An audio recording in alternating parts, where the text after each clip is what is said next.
여러분 안녕하십니까? 2월 23일 JCN 모닝뉴스입니다. 대선이 2주 앞으로 다가왔습니다. 막말과 네거티브 공방이 주목을 받다 보니 정책이나 공약은 실종되고 있는데요. 여야 대선 후보들이 울산의 각 지역별로 어떤 공약들을 내걸었는지 김영환 기자가 정리했습니다. 먼저 중구와 남구 관련 공약입니다. 더불어민주당 이재명 후보의 울산 중구 지역 대선 공약입니다. 정부 2차 공공기관 이전을 추진하고 울산 공항 주변의 고도 제한 지역에 대한 지원과 함께 장기적으로는 고도 제한 해제 추진을 약속했습니다. 또 제2명천교 건설과 장현산단을 중심으로 개발 제한 구역 해제, 스마트 첨단 도시 발전을 공약으로 내걸었습니다. 국민의힘 윤석열 후보의 중부 지역 대선 공약 1순위는 태화강 국가정원을 우리나라 최고의 생태공원으로 조성하는 것입니다.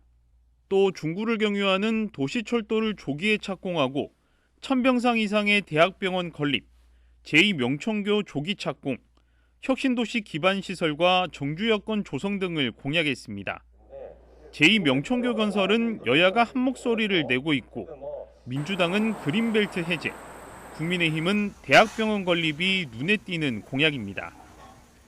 민주당의 남구 지역 공약은 태화강 국가정원 확장 및 종원문화 복합단지 조성과 석유화학단지 통합 파이프랙 구축입니다. 또 남구 매암사거리에서 북구 현대차 출고 교차로까지 배후도로 개설과 울산항 석탄부두를 친수공간으로 조성, 고래생태체험관을 익스트림 해양 스포츠센터로 전환하겠다고 약속했습니다. 국민의힘의 남구 지역 공약은 문화예술 관련 국립시설 유치와 농수산물 도매시장 부지를 중심으로 한 태화강역 역세권 개발, 울산항 배후도로 개설입니다.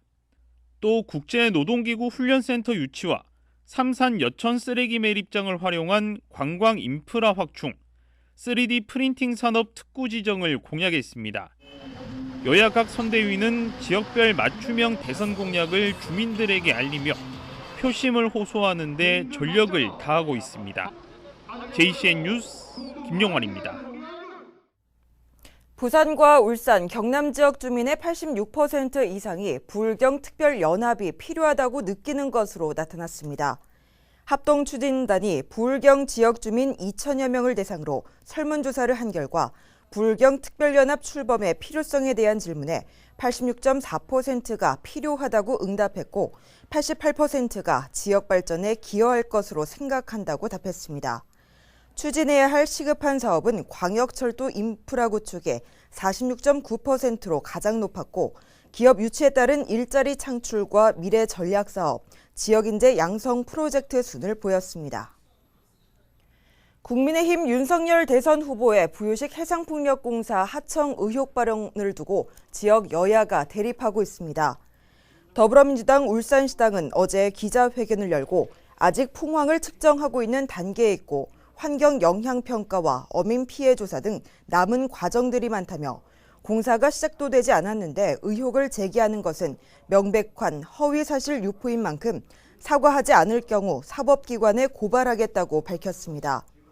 이에 대해 국민의힘 울산시당은 논평을 내고 사업 시작 전부터 해상풍력 상생자금 70억 횡령 사건에 대해 해경이 수사 중이라며 국비와 민자 등 37조 원 규모의 사업인 만큼 설계부터 기획, 추진 과정에서 자금이 누구 주머니로 들어가는지 철저하게 밝혀야 한다고 반박했습니다.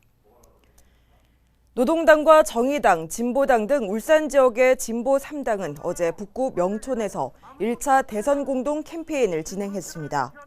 진보 3당은 진보 정당들이 힘을 모아 기득권 보수 양당의 정치 구조를 허물고 노동자와 민중의 목소리를 살려내겠다며 불평등과 차별을 철폐하는 데 힘을 모아줄 것을 당부했습니다. 진보 3당은 3월 2일 동구 현대중공업 앞에서 2차 대선 공동 행동을 전개할 방침입니다.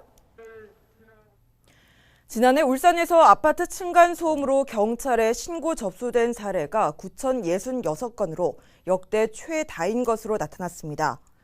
국민의힘 박성민 국회의원이 경찰청으로부터 받은 자료에 따르면 울산은 2018년 4,172건, 2020년 5,450건, 지난해 9,066건으로 해마다 증가하고 있는 것으로 나타났습니다. 박성민 의원은 층간소음으로 고통을 호소하는 민원이 급증하고 있다며 새로 짓는 아파트뿐만 아니라 기존 아파트의 층간소음 문제를 해결할 수 있는 대책 마련이 시급하다고 강조했습니다. 울산 지역의 민간 병원들이 잇따라 건물 증축을 통해서 몸집 불리기에 나섰습니다. 울산은 여기에 의료원과 산재 전문 병원까지 유치한 만큼 의료질이 크게 향상될 것으로 기대되고 있습니다. 보도에 김동영 기자입니다. 울산병원이 4년 만에 새로운 건물로 재탄생했습니다. 기존 건물 외관을 단장하고 2개 병동으로 나눠져 있던 건물은 하나로 합쳐졌습니다. 내부 시설도 중축과 재정비를 마치면서 울산병원은 기존보다 2배에 가까운 23,000제곱미터 규모 연면적을 갖추게 됐습니다. 지역 주민들에게 앞으로 더 나은 일상을 찾아드리기 위해 최선을 다할 것이며 앞으로도 거점 병원으로서 역할을 위해 모든 역량을 발휘하겠습니다. 늘어난 공간만큼 응급 대응 능력도 향상됐습니다. 응급실은 기존 3배 규모로 중환자실과 집중치료실은 4배 규모로 확장했습니다. 48병상 규모 감염병 전담병동과 음압 격리실 확충 등으로 코로나 대응력도 함께 갖췄습니다. 지역에 한정지지 않고 우리나라 병원의 한 가지 기준이 될 수 있는 사례라고 감히 말씀드리고 싶고, 울산병원에 이어 중앙병원도 신축 병동 개원을 앞두고 있습니다. 지하 4층, 지상 14층 규모 신축 병동 개원으로 기존보다 100병상 이상을 더 갖출 수 있을 전망입니다. 이 밖에도 동강병원이 증축 계획을 밝히고 울산시티병원도 신축 건물 공사를 진행하는 등 지역 민간병원들의 몸집 불리기가 계속되고 있습니다.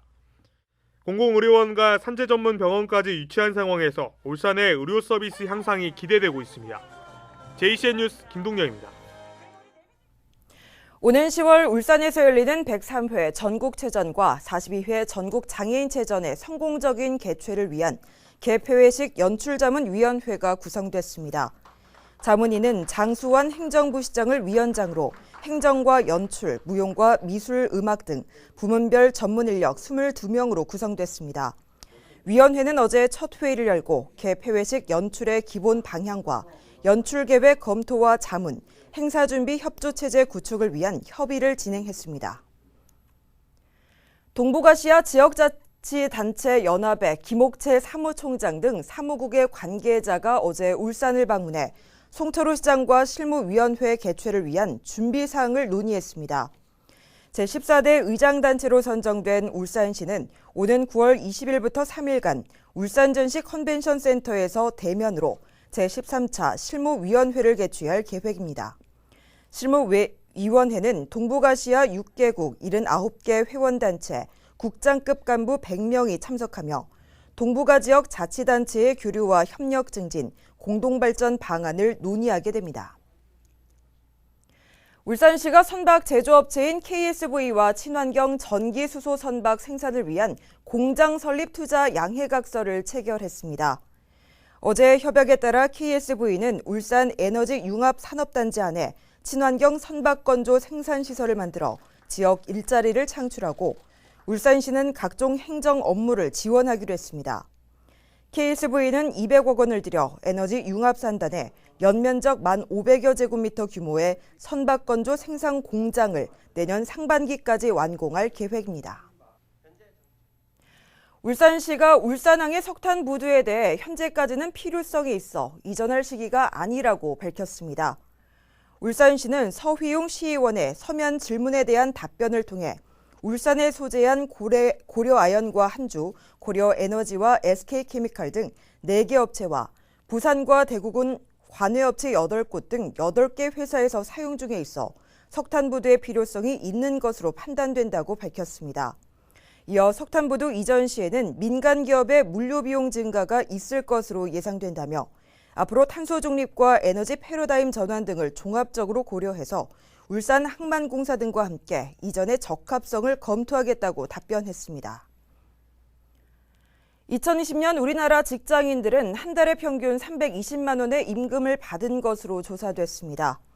통계청이 발표한 2020년 임금근로 일자리 소득 결과에 따르면 지난 2020년 12월 당시 임금근로 일자리에 종사한 근로자의 월 평균 소득은 320만 원으로 2019년보다 3.6% 늘었습니다. 소득 구간별로 보면 월 평균 소득이 150만 원에서 250만 원 미만인 근로자가 전체의 27.9%로 가장 많았으며 임금 근로자 4명 중 1명은 150만 원도 못 받은 것으로 나타났습니다. 한편 2020년 기준 울산의 직장인들은 한 달에 평균 361만 원의 임금을 받은 것으로 조사돼 전국 평균보다 41만 원 많았습니다. 코로나19 오미크론 변이의 확산세가 거세지면서 3월 새학기 등교 방침에 대한 관심이 쏠리고 있습니다. 울산시 교육청은 학교별 특성을 고려해서 탄력적으로 학사 운영을 하고 학교 단위의 전면 원격 수업 전환은 신중을 기한다는 방침입니다. 이현동 기자의 보도입니다. 울산의 하루 확진자 수가 연일 2,000명에 육박하면서 학생 확진자도 급증하고 있습니다. 지난 15일 하루에만 115명의 학생이 확진 판정을 받았고 17일부터 사흘간은 하루 100명대 학생 확진자가 나왔습니다. 21일 0시 기준 최근 일주일간 하루 평균 97.4명이 확진 판정을 받았습니다. 이처럼 오미크론 변이의 확산세가 거세지면서 울산시 교육청이 새 학기 방역 체계를 학교 중심의 대응 체계로 전환하기로 했습니다. 꼼꼼한 방역 체계를 갖추어 등교 수업을 차질 없이 진행하고 모든 방역 역량과 교수 학습 지원 역량을 총동원하여 학교 현장의 어려움을 해결해 나가겠습니다. 강화된 학교 방역으로 대면 수업 유지를 원칙으로 하되 학교별 특성을 고려해 탄력적으로 운영한다는 겁니다. 교육부 방침대로 4가지 학사 운영 유형을 적용하고 전면 원격 수업 전환은 교육청과 사전 협의를 거치도록 했습니다.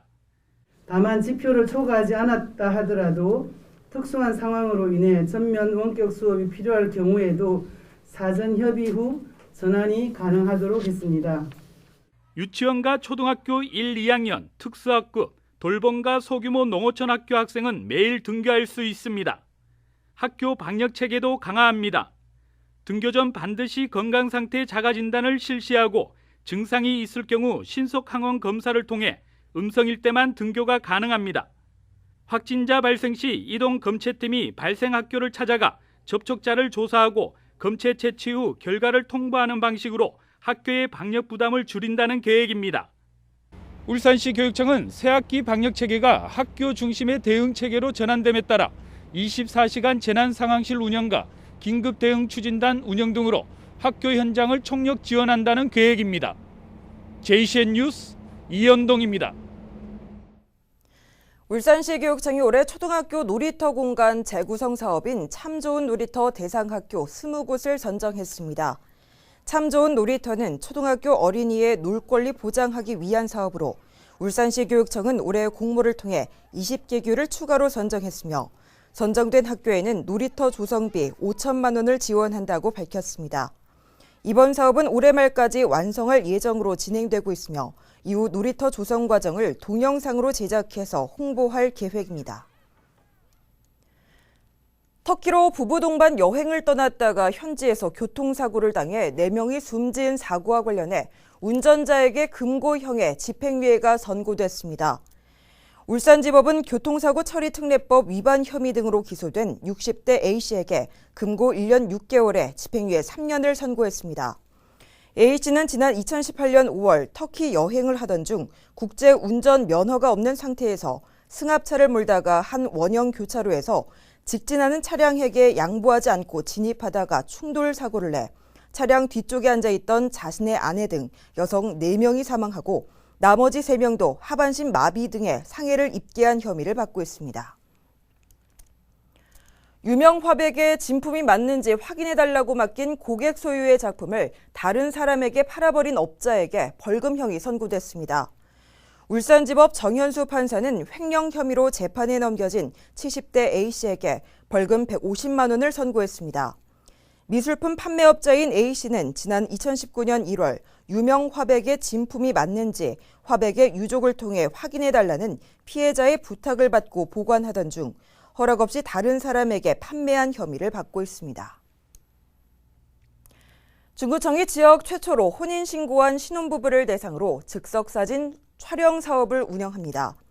즉석사진 촬영 사업은 신혼부부의 혼인신고를 기념하고 신고 당시 행복한 모습을 즉석사진으로 남겨 특별한 추억을 선사하기 위해서 마련됐습니다. 혼인신고를 마친 신혼부부는 민원실에 마련된 혼인신고 사진 촬영 구역에서 즉석사진기로 자유롭게 기념사진을 촬영할 수 있습니다. 울주군이 유해 야생동물 피해 방지단을 운영합니다. 울주군은 야생동물 보호단체에서 추천한 모범 엽사 등 30명으로 피해 방지단을 구성했습니다. 방지단은 내년 2월 21일까지 유해 야생동물로 인한 피해 최소화와 보호 야생동물 구조, 야생동물 밀렵 단속 등을 하게 됩니다. 울주군은 피해 방지단을 대상으로 유해 야생동물 포획 시 준수 사항과 안전사고 예방 교육을 실시한 뒤에 탄환 등을 배부했습니다. JCN 모닝뉴스를 마칩니다. 함께해 주신 여러분 고맙습니다.